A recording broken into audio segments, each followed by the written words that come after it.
Hi, good morning, everyone. I know you are all anxiously waiting to hear from Beata about making, healthy chocolate. I know this, everybody wants to make healthy chocolate, but she is going to make it, how to make it as a superfood, because there is a difference between healthy and superfood. Because there is a junk chocolate, healthy chocolate. Now we have the superfood chocolate.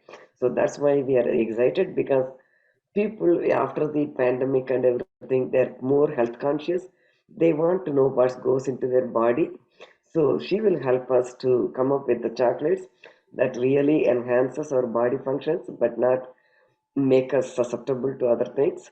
So we are excited. In the meantime, we just want to take a couple of minutes to show what's CocoaTown, because there are a lot of people who are new to this webinars. So we are not going to take too much time. I'm just share screen for a few minutes and then we'll go from there. Okay, can you see? So the CocoaTown, the parent company was InnoConcepts, was founded in 1992. Originally, we were a trading company for specialty food processing machines, and we were primarily focusing on machines for making South Indian food. But later, we realized that these machines have multiple uses. So when recession hit in 2008, 2009, we wanted to pivot because we found that some of our customers have been using these machines to make chocolate. But when we probing, we found out they had to be MacGyvers. That means these machines were working for half an hour batch. They had to make it work for 3 hours, 3 days continuous processing batches. So we told them, we will take care of the machining part, you take care of the art of the chocolate. So we formed the CocoaTown, and we wanted to always make sure our products are environmentally sustainable, our customers' businesses are sustainable, and it all leads to the sustainability of agriculture. Because without the farmers, we are not here. Because we can be in any field, earn a lot of money in the city, but at the end of the day, when you need to eat food, the food has to come from the farmer. In our language, we have a saying: unless the farmer puts his foot in the mud, you cannot put your hand in your food. So they have to toil, the whether the rain or shine or whatever it takes, weather conditions, they have to toil for so many days for that final harvest come to us, and we cook it and we enjoy it. So with that, we always wanted to be empowering people. So we always say we are not in the business of selling machines. We are in the process of creating and empowering chocopreneurs, and we do them through equipment, education, and exposure. So this is a small timeline, like from when we started 1994, and then 2007 is the first commercial grinder that people started using for melanger. 2006 is the one they started with the small melangers. And then again in 2020 came, we had to pivot again to more focus on education. And we were fortunate, and we are fortunate to have all of you to support these webinars, and also people like Beta who are graciously sharing their time free of charge, so we can all benefit from this. So thank you all for your time. I'm not going to take too much time. We are just looking forward to meeting everyone in person soon. The world is opening up, still people are reluctant to travel, so we hope it changes and we can interact without the fear of contaminating each other from the other diseases or something. That's what refraining us from coming in contact with others. So we just want to end with the Loka Samasta Sukhino Bhavantu. May all the beings everywhere in the universe be happy and free, and may the thoughts, words, and actions of my own life contribute in some way to that happiness and to that freedom for all. Thank you. And now I will hand over the mic to Teresa. All right, thank you very much, Mrs. Balu. Thank you. So I'm charged with a little bit of housekeeping. So what I'd like to do is just briefly let you know how it's going to go today. If you have a question, feel free to put it in the chat, and we'll interrupt where necessary to get our questions answered, but then we'll also have a Q&A at the end. In addition, I want to let you know that after the webinar, you'll receive an email with a link to view the recording. So you don't have to worry about feverishly taking notes. You will get the recording after. And Okay, so I think that's it for housekeeping. So what I'd like to do is just take a quick moment to get to know our presenter a little bit more. So Beata, what I'd like to do is ask you, sort of a question that I always start these webinars with, which is, tell us a little bit about your chocolate journey. Where did it start? Something about how you ended up here. So thank you, Teresa, for your question. So just to introduce myself, my name is Dr. Beata Lerman. I'm a biochemist and immunologist with 23 years of experience in biotech and research and development in pharma. And I no longer work there. And so my journey with chocolate, I guess, started the same as for many of us in our childhood, when as children, we really enjoyed eating chocolate, but in my childhood, it was in the 80s and it was not readily available. And that sparked the love that I guess was lifelong. My other major stepping stone with the chocolate world happened when in 2009, I visited Prague in Czech Republic, and they had a chocolate museum. And for the first time there, I've seen chocolate being used as a tool for artistry. I saw chocolate sculptures. I saw how chocolate was being made. And if somebody at that point told me that 20 years down the road or 15 years down the road, I'll be making the same thing, I would tell them that they were crazy and they were lying, but it would be a wishful thinking. But I remember that experience as one that made it really real for me.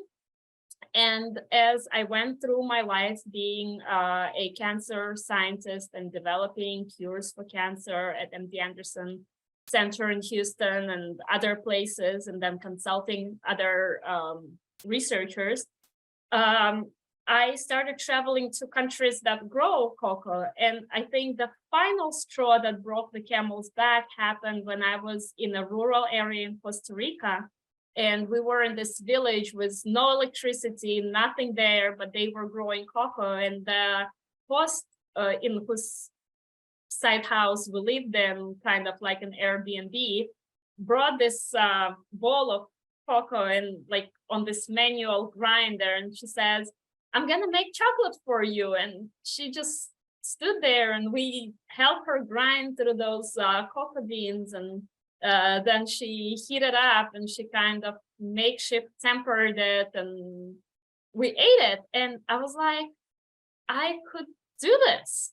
If it can be done manually like this, in Costa Rica, where there is nothing, literally no marble, no nothing, I can try doing that in Houston. And so when COVID started and it was miserable time for everybody, I kind of found an escape by experimenting making chocolate.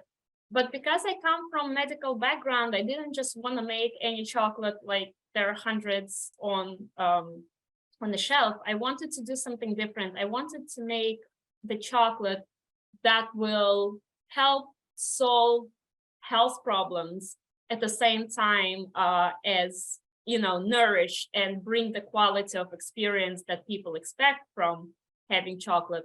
And now I own the company that's called Sinless Treats, and I make healthy chocolate. And I will be very happy to define what healthy chocolate is for Robert. I saw the question. This is what my lecture is all about. Wonderful. Thank you so much. All right. Well, with that, I'm going to turn the time over to you, and I look forward to your presentation. Thank you. Thank you.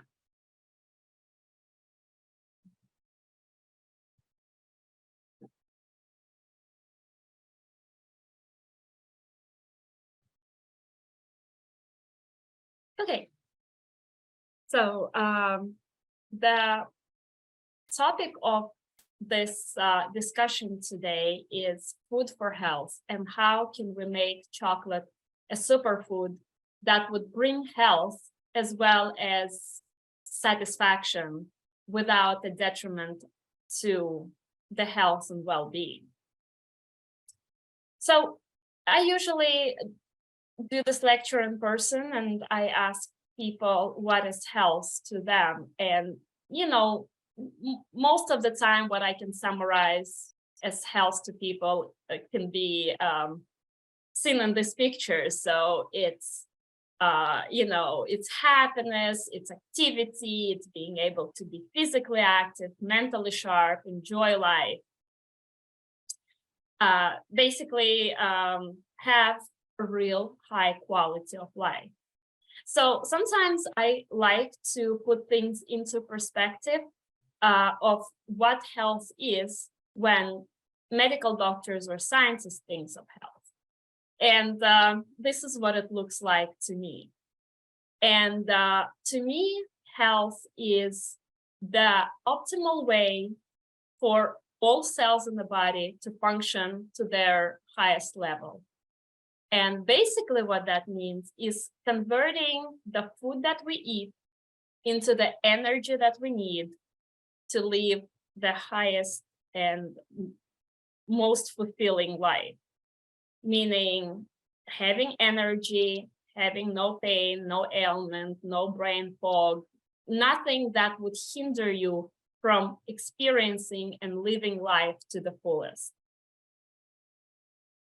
I have a slightly interesting way to look at people being in the biomedical research industry for over 20 years. And I see people as molecular Legos. Means we all consist of a building blocks that has to be built just right, meaning that we cannot replace essential blocks with something else. And this is essentially what has been happening with the food industry over the last 50 years. So over the last 50 years, what happened with the science and evidence-based led food consumption in many countries, not just the United States, is that we started using a lot less natural, plant-based, or even animal-based products, and we went to highly processed vegetable oils or sugary foods that has been disrupting our system from the inside. Before we get into chocolate and all the wonderful things the chocolate can do for us, I just wanted to touch on some basics. What is necessary for, what are those building blocks that we need to have in our body to be able to build healthy metabolism, healthy cells, and overall healthy human beings? We need carbs, we need fats, and we need proteins. And those are essential building blocks of life. So carbs are, if you think about them as a bonfire, carbs would be the twigs that gives the fastest burning, but energy and fire to get things started. The fats would be the intermediate twigs that keep feeding the fire, and the proteins would be intermediate twigs. And the fats would be the longest burning logs that would keep that fire going and the energy sustained and things like that. So over the last 30 years, really, we have seen the erosion of the wholesome ingredients like that and the substitute for more artificial and highly processed things. And this is why we see an epidemic of metabolic syndromes, diabetes, cancers, neurodegenerative diseases. And if there are questions, I can go deeper into that in the discussion. In addition to those highly important macronutrients, we also need vitamins and minerals, which is a micronutrients. And vitamins and minerals are important because they serve like these little vehicles, like cars that take the important stuff to where they need to go. And they're essential as well. There are other things that are equally essential to health, in addition to diet. Sleep is one of them. Exercise is the other. Mindfulness, social connections, meaningful relationship, they all are essential parts of health. If one of those wheels are hindered, it puts a strain on the entire system. So now let's transition into something that we're all here for and we want to hear about, and that's chocolate and how chocolate can affect health. And I'm pretty sure that all the chocolatiers and chocolate makers here are very familiar with what's pictured. But if anybody isn't, this is what chocolate comes from. This is the cacao pod or cacao fruit. And basically it comes in all shapes and colors. Well, actually there's really one shape, but all colors. And what gives cacao color is this plant molecule called flavonoids. And flavonoids are important because they have a range of function in the body. They're antioxidants, they are anti-inflammatories. So usually when you go to dietitian school or you know that the brightly colored fruits and vegetables are good for health because of all of this various plant molecules. If they're like single color and dull, this is probably not something you want to put in the body. Why else chocolate beneficial as a fruit, as something you can just pick off the tree and eat? It's a fermented food, and fermented food means that it's a good food for our microbiome. And microbiome is the consolidate of all bacterial species that live in our gut. And every month there are new evidence that microbiome is involved in every aspect of our life. We depend on those little bacteria and they depend on us. They depend on us to give them the right food. And the food that they really like is fermented food, and chocolate is a fermented food. What they give us back is anything from mental health to resistance to cancers.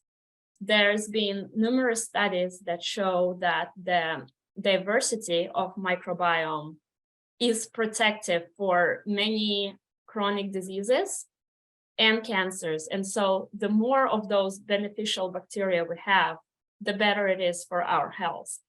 So when I started my chocolate journey and I started looking for suppliers of my cocoa beans, I went to several farms in South America and several countries, and I've conducted a mini experiments to see how long should we ferment the cacao beans for to get the maximum health benefits. And we found some really astonishing results. So what are health benefits of cacao nibs or cacao beans? They are fantastic antioxidants because all of those colors, all of those flavonoids, when we ferment them, gets from that pulp, that very fragrant, sweet, white pulp inside the cocoa bean. They are anti-inflammatory. They are packed with micronutrients. They are rich in zinc, in potassium, and magnesium. They're also rich in phosphorus. Phosphorus is a very rare element in nature. It's not found in many places, but cacao is one of the places it is found. And the reason phosphorus is important is because this is how our DNA is built. And also, this is an essential element to convert food into energy inside of each cell of our body. It's full of healthy fats. The cacao butter, you all seen it. It's the saturated fat of plant origin, which gives the right building blocks to the membrane of every cell of our body and our brain. It has a variety of flavonoids, and I wanted to mention resveratrol specifically. Resveratrol is a molecule that also found in the red wine, and it also naturally occurs in chocolate. And that molecule has been linked with longevity, health, in the low doses, protective function against the cell death, and in high doses, the function that kills cancer cells in the body. And it's also very rich in fiber. So you might have heard that the food that's rich in fiber is the food that's alive. The fiberless food is dead food. This is what processed food looks like. The fiber makes food spoil quickly. And this is why usually the prepackaged food on the supermarket shelves lack fiber. So cacao nibs are full of fiber. It has all of these different beneficial molecules and properties. And so what does it do to the body? So it has a lot of things that are precursor to hormones such as serotonin and oxytocin. So it improves mood, it makes us feel better. Sometimes people say that chocolate makes us feel like similar feeling to when you're in love. It lowers blood pressure, it reduces the heart disease risk, it lowers inflammation, improves gut health, which I already mentioned, both as fermented food and also highly fiber-rich food. It provides optimal nutrition because it has majority of the nutrients that we need for our body. It's low on carbohydrates, but it still has them.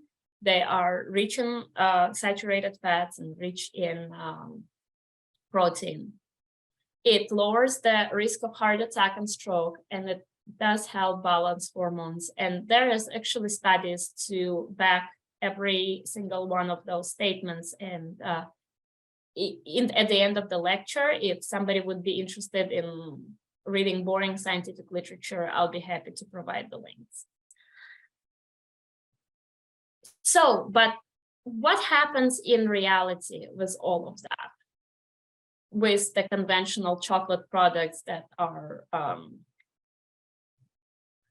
found on the most store shelf. And I'm not saying about artisan chocolate, I'm just saying about store shelves.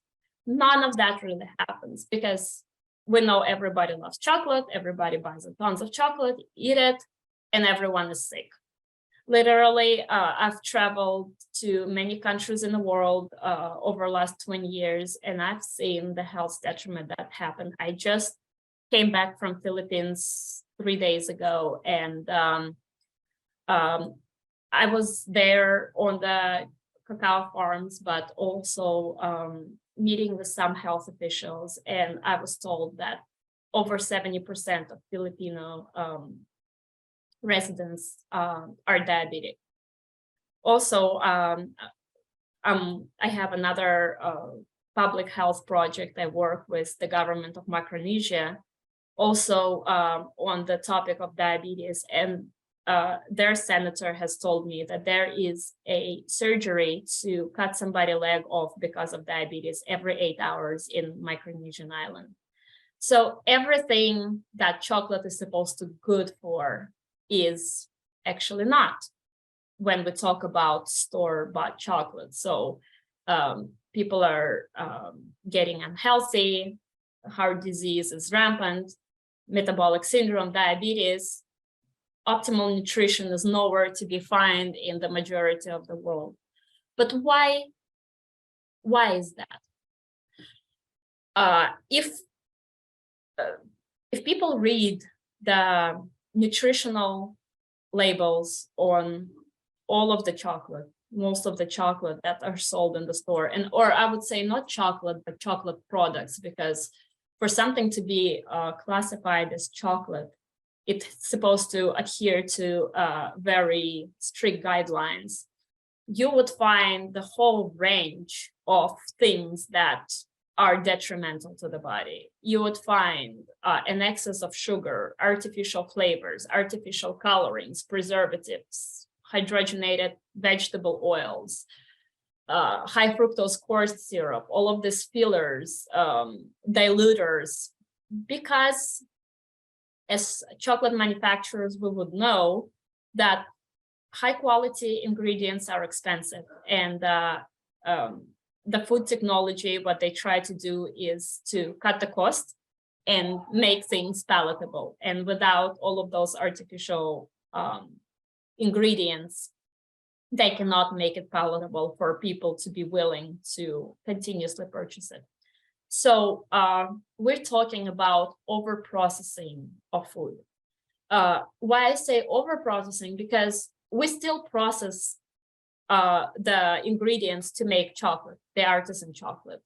Even the healthiest one, the 1 ingredient chocolate or 2 ingredient chocolate, the pure 100% chocolate, we still take the cacao pod, we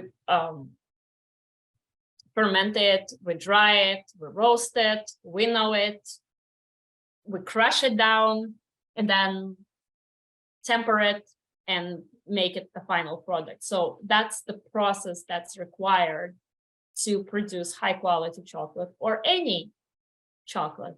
But when we start adding all of those artificial and not really artificial, but the ingredients that not necessarily need to be there, that's too much, that's over processing.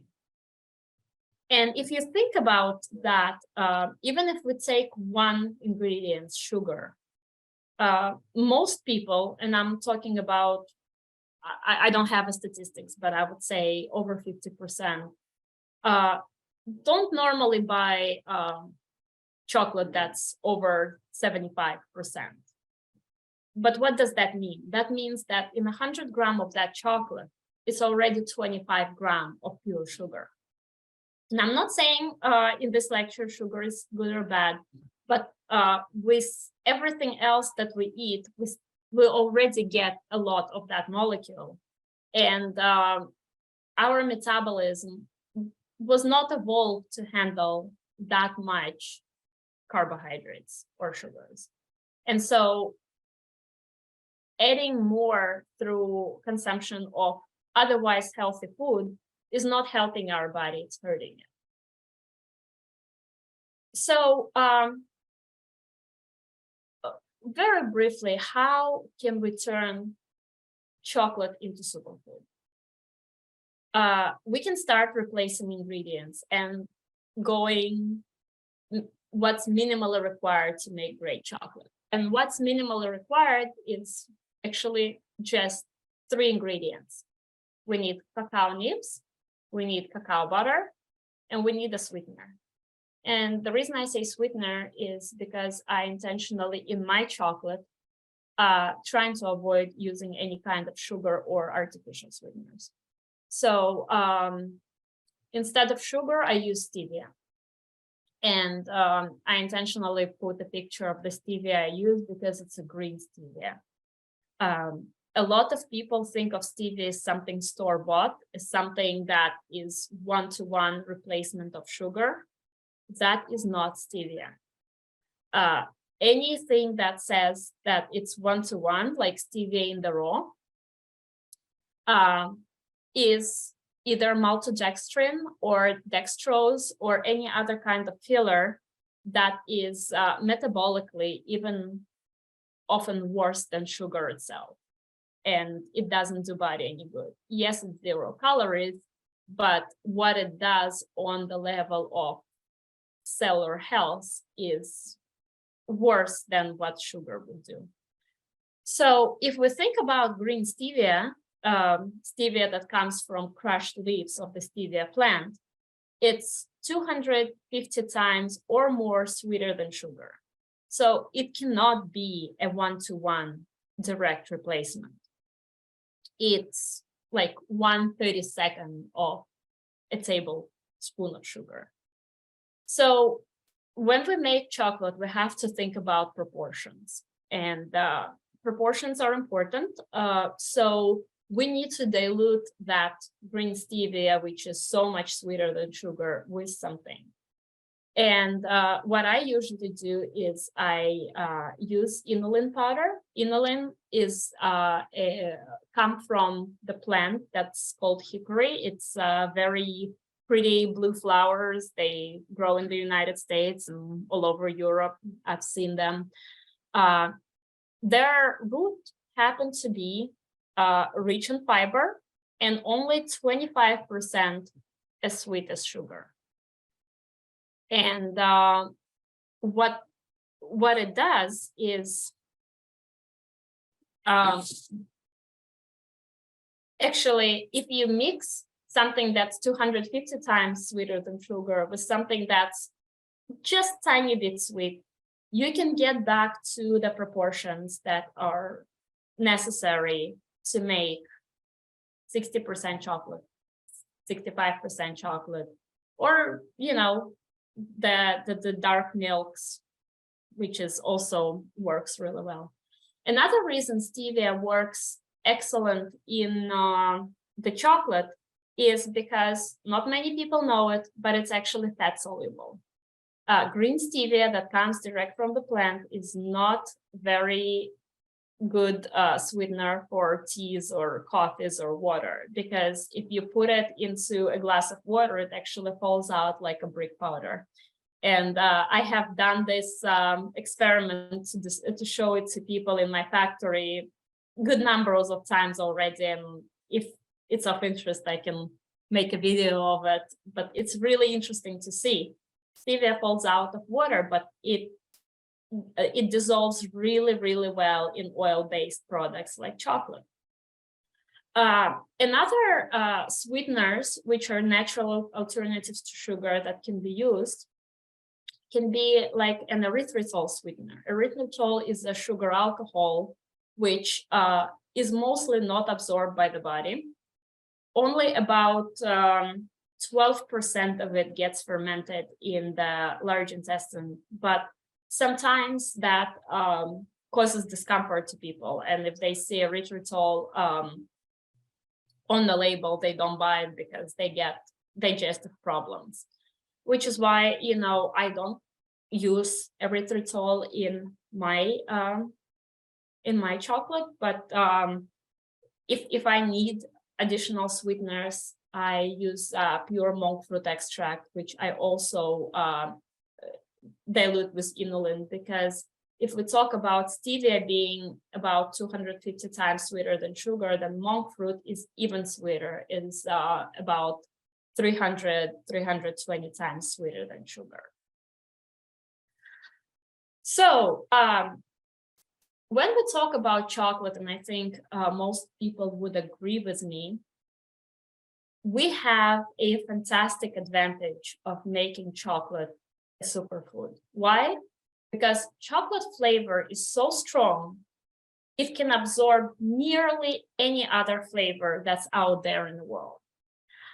If you go back to ancient times and Mayas and the way they used chocolate in the rituals, they used to dissolve things like certain tree bark, which would be very astringent, or cayenne peppers in the chocolate and drink it for ceremonial purposes, and still not be affected by those very strong tastes, because chocolate actually absorbs and encapsulates a lot of those different things. And so if we want to turn chocolate into superfood that would support health, in reality, we can add anything that you can see on the shelf as a supplement, and you can put it into chocolate. So I have a few examples.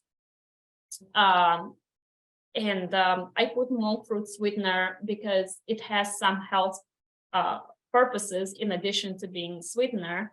So it shows it's great for diabetics. It has 0 glycemic index. It's anti-inflammatory and supports the allergy, so it's antihistamine, and it promotes weight loss and binds free radicals.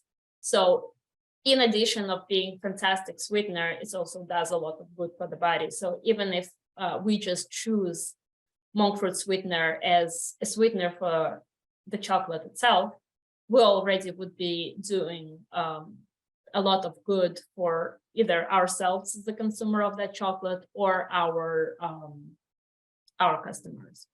But then in reality, you can put anything in there, like ashwagandha root. You can, it stimulates brain function and improves focus and concentration. It strengthens the immune system. You can put other interesting natural ingredients to it, like bee pollen powder. You can put turmeric. You can put vegetable roots. You can essentially turn the chocolate bar into a salad by adding the freeze-dried or powdered green vegetables to it. And there will be no aftertaste or no any kind of modification to the taste of chocolate. So I've done this earlier this year for a festival in Austin called South by Southwest. We took broccoli powder and we put it into chocolate, and with the intention of making it anti-inflammatory, anti-cancer, and all of these other good properties that broccoli has. And we made it such that each little bar of chocolate of about 1 ounce would have a full serving of broccoli in it, weight by weight, freeze-dried powder. And when people came to taste it, it blew their mind away, because a lot of people don't like to eat salads. A lot of people don't like to eat greens. They don't get enough vegetables in their consumption. Actually, if you go by CDC statistics, 70% of Americans don't get even half of the vegetables and leafy greens that's recommended by CDC, which their recommendation is already low. So other things you can put, ginger powder, you know, it's natural antioxidants, it aids digestion, alleviates nausea, it supports immunity, supports heart health. It has all of these different properties. You can put kale powder. I already mentioned the broccoli, maca root, matcha, anything you can find that is evidence-based that exist on the shelves, you can put in a chocolate using that incredible advantage that chocolate taste would absorb anything and still taste like chocolate without any kind of aftertaste. So I just wanted, if you would tell me right now that's impossible, it would never look good, it would never taste good, I wanted to show you what the result may look like. And this is the chocolate that I make in my factory. So this chocolate has very basic ingredients. Most of it has 3 or 4 ingredients to make the chocolate, and then real fruit and berry flavorings. The coloring is natural coloring. So a lot of those powders that you can see over here, the turmeric, the chlorella, the beet powder, we'll also take it and we dissolve it in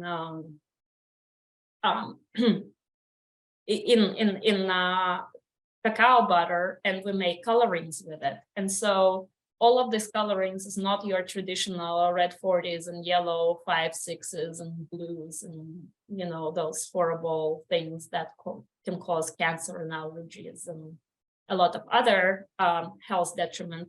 this is plant-based, and coloring is another way to introduce those microgrammal quantities that support health into the chocolate to make it visually appealing, at the same time as tasty, at the same time as good for health.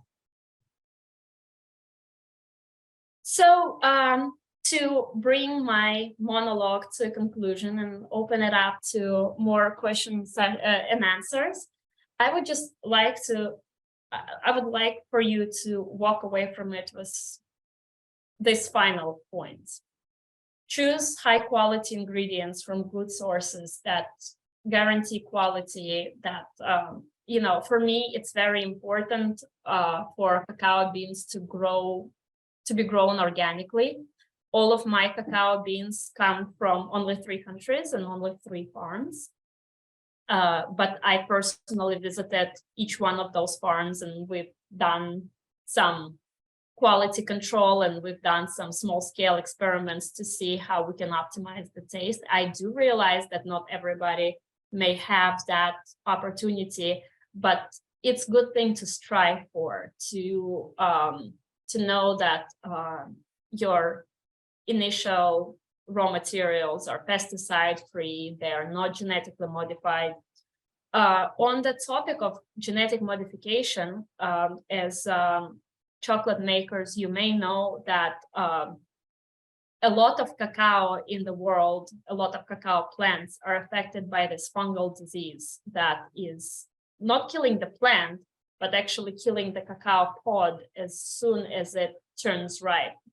It's this milky white fungus that attacks the pod, and within a couple of days, if the farmers are not careful, it turns into just real bad, and you can't use it for chocolate anymore. So 70% of world cacao comes from Africa, and out there, almost 90% of the trees have been genetically modified to express the antibiotic to kill the fungal disease, so they don't have to be so careful with specific dates to pick the fruits. In Latin America, for the most part, they don't have that practice. In Latin America, especially Costa Rica, Ecuador, Panama, Nicaragua, they still have the original DNA cacao trees, and they don't use any genetic modification. So they monitor those fruits very carefully, and they have to pick it at just the right time in order for them not to be affected by that fungal disease. But I source from those farmers. They're usually smaller because they have to be sustainable, and those cacao beans are usually more expensive. But I personally want to encourage the good farming practice, because to me, it's healthier and it's less modified and less processed. Avoid artificial alternatives to natural products. So that's meaning that a lot of large chocolate producers would use soy lecithin as a chocolate thinner instead of cacao butter. Cacao butter is more expensive than soy lecithin, but soy lecithin causes a lot of internal inflammation, causes a lot of